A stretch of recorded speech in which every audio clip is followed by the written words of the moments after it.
Welcome back. Now, for this part of our live example, we're going to take the second part of our document. We're going to work with Copilot, but what we're going to do is we're going to rewrite the entire document. And part of the document, we're going to turn into a table. We're going to take these elements that are bullet points. We're going to highlight them. And what we're going to do is we're going to click on Copilot. And you're going to notice here that there's one element that says visualize as a table. So in this part, we're going to visualize this part as a table. And so we're going to give Microsoft Copilot the opportunity to turn this information that we have here into a more visual element. And we're going to keep this element.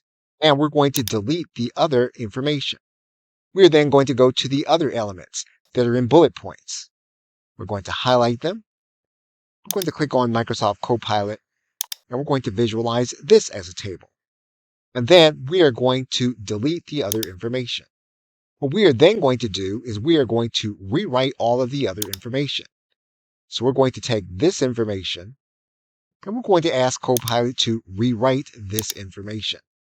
And we're going to replace the information that we have. And for the rest of the document, we're going to leave it. But the primary importance in this video was organizing information into tables and having it in our document and using Microsoft Copilot in order to do it. Okay, so with that, thanks, and I will see you in the next video.